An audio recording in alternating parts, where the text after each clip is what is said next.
इस वीडियो का उद्देश्य ना किसी का अपमान करना है और ना किसी को बदनाम, बल्कि इसमें मैंने ऐतिहासिक तथ्यों, प्रमाणों और गवाहों के आधार पर अपनी अभिव्यक्ति की आज़ादी का उपयोग किया है। और वो क्या है ना कि ये अभिव्यक्ति की आज़ादी जो है ये केवल जेएनयू वालों के लिए तो है नहीं, पर फिर भी अगर किसी को अपमान महसूस होता है या बुरा लगता है तो इसे मात्र एक संयोग कहा जाएगा।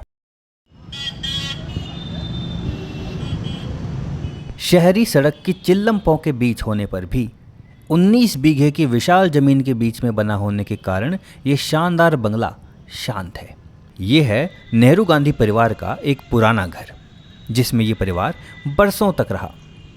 लेकिन आज के इस वीडियो का उद्देश्य केवल ये घर दिखाना नहीं है, बल्कि इस घर से जुड़ा एक काला इतिहास बताना है। पंडित जवाहरलाल नेहरू जब 10 साल के थे तब उनके पिता मोतीलाल जी नेहरू ने ये घर खरीदा था। इंदिरा गांधी का जन्म भी इसी घर में हुआ। और एक ऐसा क्रांतिकारी जिसकी मूछें हमेशा ताव में ही रहती थी, जो कभी किसी के सामने नहीं झुकी, ऐसे हमारे वीर क्रांतिकारी चंद्रशेखर आज़ाद जी अपने साथियों भगत सिंह, राजगुरु और सुखदेव को अंग्रेजों से छुड़ाने की याचना लेकर, पहली बार वो किसी के सामने याचक बने थे, तो वो अपनी याचना लेकर नेहरू जी के पास इसी घर में आए थे। लेकिन इस याचना का क्या परिणाम हुआ ये हम आगे बताएंगे। फिलहाल बात करते हैं इस घर के उस काले इतिहास की। दोस्तों, बहुत कम लोग ये जानते हैं कि ये ज़मीन जो नेहरू परिवार के आवास के रूप में अब एक पर्यटक स्थल बना हुआ है, टूरिस्ट प्लेस बना हुआ है, वो असल में अपने ही देश के साथ की गई गद्दारी का इनाम है। जी हाँ, इलाहाबाद की गलियों में बूढ़े बुजुर्गों की नज़रों में इस घर की यही पहचान है, गद्दारी का इनाम। ये है इलाहाबाद का आनंद भवन। अब यहाँ कई व्यूअर्स मुझे कमेंट बॉक्स में ताने देंगे कि भाई वो प्रयागराज है, इलाहाबाद क्यों बोल रहे हो? तो इसका रीज़न ये है कि प्रयाग यानी धर्म, प्रयाग यानी संस्कृति और प्रयाग यानी सनातन भारत। और इलाहाबाद हमें याद दिलाता है अधर्म की, गद्दारी की और गुलामी की। इसलिए जो आज का जो हमारा टॉपिक है, यहाँ इसे प्रयाग की बजाय इलाहाबाद कहना ही संगत है। तो अब आते हैं इस आनंद भवन पर। पर्यटन के लिहाज से जो आप यहाँ देखते हैं वो है यहाँ की 2 इमारतें, एक आनंद भवन और दूसरी स्वराज भवन।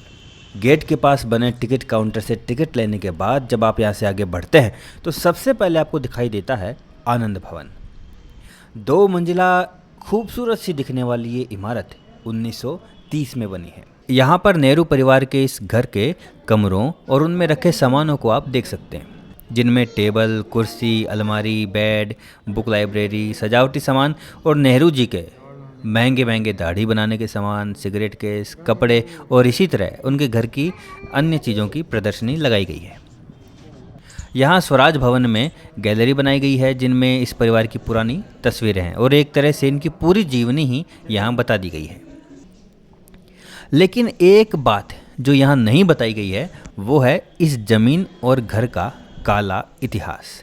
और ये बात भले ही ये परिवार ना बताए, पर इलाहाबाद शहर के बूढ़े बुजुर्गों और किस्सों के जरिए ये बातें पीढ़ी दर पीढ़ी चलती रही हैं। लेकिन ये बात केवल किस्सों तक सीमित नहीं है, बल्कि जिले के गजेटियर में भी इसका जिक्र है। और वो बात ये है कि ये ज़मीन 1857 के विद्रोह में गद्दारी का इनाम है। इस क्रांति में इस शहर ने बढ़ चढ़कर भाग लिया था और उसकी कीमत हजारों लोगों ने जान देकर दी थी। यहाँ तक कि आधा शहर खंडहर में तब्दील हो गया था। लेकिन एक शख्स ऐसा था जिसने अपने ही देश से गद्दारी की, शेख फैयाज अली। 1857 की इस क्रांति के समय अंग्रेजों के प्रति उसकी वफादारी के लिए स्थानीय ब्रिटिश प्रशासन ने शेख फैयाज अली को 19 बीघा भूमि का पट्टा दिया, जिस पर उसने ये बंगला बनवाया। यहाँ जो ये पीले रंग की इमारत है जो अब स्वराज भवन कहलाती है, यही है वो बंगला जो शेख फैयाज अली ने बनवाया था। 1888 को ये ज़मीन और बंगला जस्टिस सैयद महमूद ने खरीद लिया और फिर 1894 में ये जायदाद राजा जय किशन दास ने खरीद ली। इसके बाद मोतीलाल नेहरू ने 7 अगस्त 1899 में 20,000 रुपये में 19 बीघे का ये बंगला राजा जय किशन दास से खरीद कर इसे अपना आवास बना लिया और इसका नाम रखा गया आनंद भवन। जवाहरलाल नेहरू जब 10 साल के थे तब ये आनंद भवन खरीदा गया और पूरा परिवार यहाँ आ गया। करीब 30 साल बाद आनंद भवन का नाम बदलकर स्वराज भवन कर दिया गया और इसे कांग्रेस का दफ्तर बना दिया गया और इसी के पास में ही नया आवास बनवाकर उसे आनंद भवन नाम दे दिया गया। इंदिरा गांधी का जन्म भी पुराने आनंद भवन यानी शेख फैयाज अली के बंगले में ही हुआ था। विरासत में बचा आनंद भवन इंदिरा गांधी ने प्रधानमंत्री बनने के बाद 1 नवंबर 1970 में जवाहरलाल नेहरू स्मारक निधि को सौंप दिया और 1971 में आनंद भवन को एक स्मारक संग्रहालय के रूप में दर्शकों के लिए खोल दिया गया।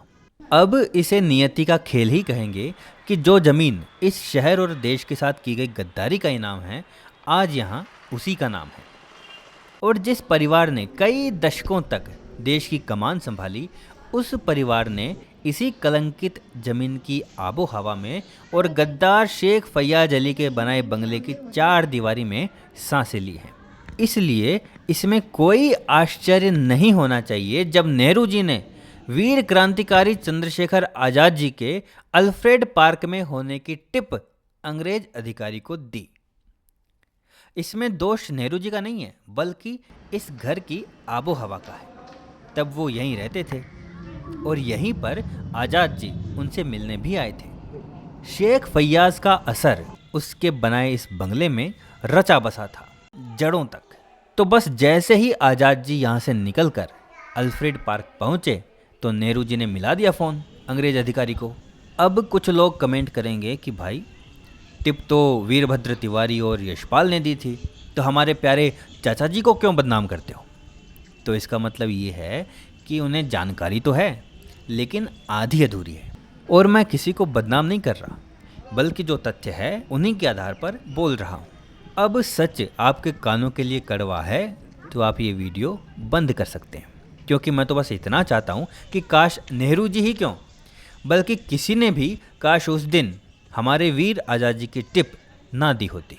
पर अब जो सच है उसे तो स्वीकार करना ही पड़ेगा। तो हम बात कर रहे थे कि जिनको लगता है कि आज़ाद जी की टिप देने में केवल वीरभद्र और यशपाल का ही हाथ था, तो अगर आप गूगल करेंगे तब भी आप जान जाएंगे कि इन दोनों ने तो टिप उन कांस्टेबल्स को दी थी जो पहले दी गई सूचना के आधार पर आज़ाद जी के लिए अल्फ्रेड पार्क में आए थे। लेकिन मैं बात कर रहा हूँ यहाँ बताए गए उस समवन की, जिसने अंग्रेज अधिकारी JRH नोटबोर को फ़ोन करके बताया था कि आप जिस आतंकी को ढूंढ रहे हैं वो इस समय अल्फ्रेड पार्क में बैठा है। और इस बात का खुलासा खुद धर्मेंद्र गौड़ ने अपने रिटायरमेंट के बाद किया था, जो उस समय गुप्तचर विभाग में अधिकारी थे।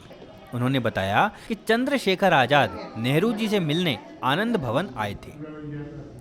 आजाद चाहते थे कि नेहरू जी भगत सिंह, सुखदेव और राजगुरु को बचाने के लिए कदम उठाएं, लेकिन नेहरू जी ने इसके लिए मना कर दिया। तो नेहरू जी और आजाद जी के बीच काफ़ी तकरार हो गई थी। यहीं से आजाद जी आगे की रणनीति बनाने के लिए अल्फ्रेड पार्क गए। आजाद जी के भतीजे सुजीत आजाद ने भी क्लेम किया कि आजाद जी ने भगत सिंह को छुड़ाने के लिए अपने संगठन में इकट्ठा किया हुआ धन नेहरू जी को दिया। लेकिन नेहरू जी ने ना तो भगत सिंह को छुड़ाया और ना ही वो धन वापस किया। उल्टे आजाद जी की टिप भी अंग्रेज अधिकारी को दे दी।